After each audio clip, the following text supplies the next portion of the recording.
করতে রাজধানীর বনানী থেকে আমাদের সাথে যোগ দিয়েছেন ঢাকা উত্তর ট্রাফিকের যুগ্ম পুলিশ কমিশনার মোহাম্মদ সুফিয়ান আহমেদ।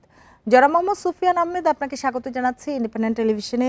যেটি জানতে চাই, ট্রাফিক আইন ভঙ্গের তথ্য জানা গেল কিন্তু কোনো ব্যবস্থা নেওয়া হলো না, তাহলে কি লাভ হলো?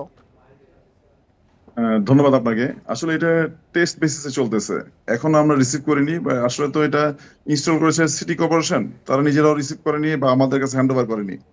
তো যেহেতু টেস্ট এন্ড ট্রায়াল বেসিস চলতেছে, কিছু আমরা কারেকশন দিচ্ছি ওদেরকে, ওরা কারেকশন করতেছে। তো আশা রাখি খুব শীঘ্রই ডিএনসিসি এটা রিসিভ করলে ওরা যখন আমাদের কাছে হ্যান্ড ওভার করবে তখন আমরা এখান থেকে মামলা শুরু করব।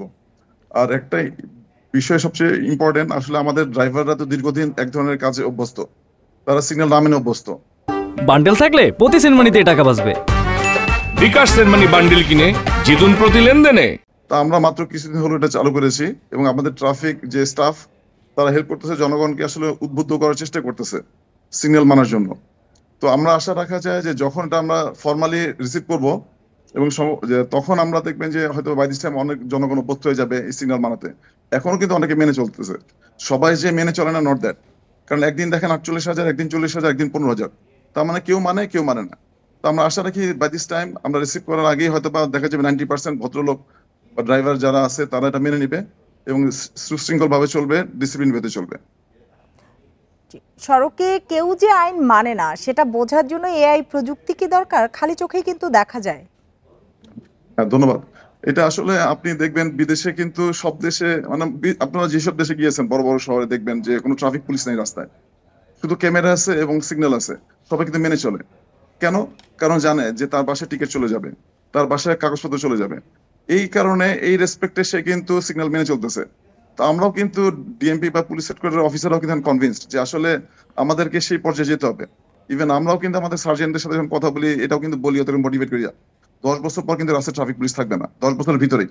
কারণ এই যে ফেজ বাই ফেজ আসলে আমরা একটা শুরু করলাম, আপনারা দেখছেন 7টা সিগন্যাল আমরা চালু করছি বিভিন্ন ইন্টারসেকশনে, এবং এআই বেজ যে একটা চালু হলো গুলশান 1 নম্বরে। এটা আসলে পাইলট প্রজেক্ট। এটা যখন আমাদের কর্তৃপক্ষকে কনভিন্স করতে পারবো, সরকার যখন কনভিন্স হবে যে না আসলে এই গুলশান 1 নম্বরে যে আমরা এআই বেজ যে একটা সিস্টেম চালু করলাম, এতে ডিসিপ্লিন ব্যাপকভাবে সাড়া পাওয়া যাচ্ছে, সবাই ডিসিপ্লিন হচ্ছে, তখন কিন্তু এই যে ঢাকা শহরে যতগুলি সিগন্যাল আছে, বড় বড় সিগন্যাল, সেই সবগুলি সিগন্যালে কিন্তু এটা ইন্ট্রোডিউস হবে। এবং তখন কিন্তু দেখবেন যে যখন অটো মামলা হয়ে যাবে, তখন কিন্তু আর দেখবেন কেউ কিন্তু এই যে সিগন্যাল ভায়োলেশনের যে টেন্ডেন্সি সেটা কিন্তু কমে যাবে। আপনি দেখবেন কিছুদিন আগে কিন্তু আমাদের যে এলিভেটেড এক্সপ্রেসওয়েতে কিন্তু ডেইলি 300 লোক ভায়োলেট করতো স্পিড, এখন কিন্তু দিনে 20টাও করে না, 30টাও করে না। কারণ কি? কারণ সবাই জানে যে রাস্তায় পুলিশ নাই, এলিভেটেড এক্সপ্রেসে কোনো পুলিশ নাই, কিন্তু মামলা হয়ে যাবে, তার বাড়িতে কাগজ চলে যাবে। এই যে একটা আধুনিক ব্যবস্থাপনা, এই ব্যবস্থাপনা যখন চালু হয়ে যাবে সকল মোড়ে, তখন আপনি দেখবেন ট্রাফিক পুলিশ লাগবে না, অটোমেটিক সবাই মেনে চলবে। আর এখন সবচেয়ে আমাদের বড় সমস্যা, ট্রাফিক পুলিশ যে পরিমাণ, একটা মোড়ে 4 জন ট্রাফিক পুলিশ থাকে, বা হয়তো কোনো মোড়ে 5 জন থাকে। তো একজন যদি একটা মোড় না ধরে, একটা সাইড না ধরে, সেক্ষেত্রে না হয় ট্রাফিক আইন মানলো, এআই কি পারবে গুরুত্বপূর্ণ সড়কে অটোরিকশা বন্ধ করতে বা ফুটপাত দখল মুক্ত করতে?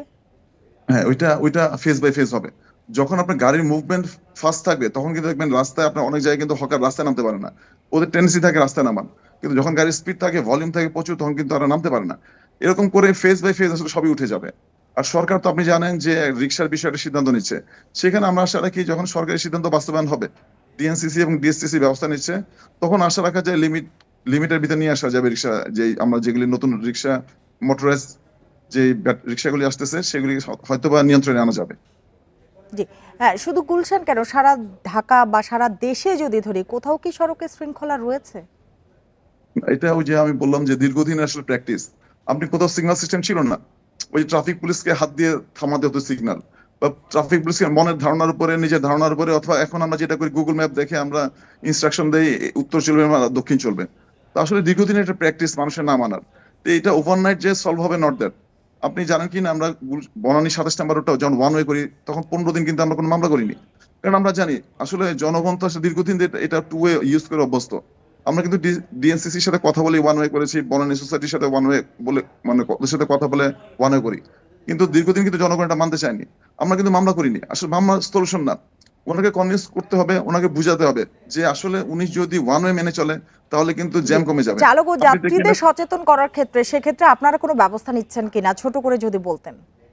না, আমরা তো যাত্রীদের কনভিন্স করার চেষ্টা করি। আসলে আপনি খেয়াল করছেন যে মোটরাইজ যে রিক্সাগুলি, এগুলির ক্ষেত্রে যাত্রীরা ওদেরকে মেইন রোডে নিয়ে আসে। এটা আমাদের সবচেয়ে কষ্টদায়ক, এটা আমাদের জন্য। যাত্রীরা প্রতিটা ক্ষেত্রে কোনো একটা লজিক বের করে, কোনো একটা ইস্যু বের করে যে তাকে এই কারণে মেইন রোডে আসতে হয়েছে। এবং রিক্সার যে ড্রাইভার, সে কিন্তু বলে যে স্যার আমি আসতে চাইনি বা ভাই আমি আসতে চাইনি। এখন আসলে তখন যাত্রীরা আসলে, তখন যাত্রীদের সাথে কিছু বলাও যায় না। এখন আসলে যাত্রীর শাস্তির তো কোনো ব্যবস্থা নাই। এখন রিক্সা আমি ডাম্পিং এ নিয়ে যেতে পারি, ক্ষতিগ্রস্ত হবে রিক্সাওয়ালাটা। রিক্সাওয়ালাটা তো বলে যে স্যার বা ভাই আমি আসতে চাইনি, উনি আমাকে নিয়ে আসছে। এবং এই ভদ্রলোক বা ভদ্রমহিলা যিনি, উনিও কিন্তু বলে যে আমি আসলে নিয়ে আসছি, এবার ছেড়ে দেন। তো আসলে আমাদেরকে তখন মানে ডিলেমা পড়তে হয় যে আসলে আমরা কি করব। কারণ জি, একটা গরিব বুঝতে রিক্সাওয়ালা পেরেছি। ও তো- জনাব সুফিয়ান আহমেদ, আপনাকে অনেক ধন্যবাদ আমাদের সাথে যোগ দেওয়ার জন্য, সময় দেওয়ার জন্য।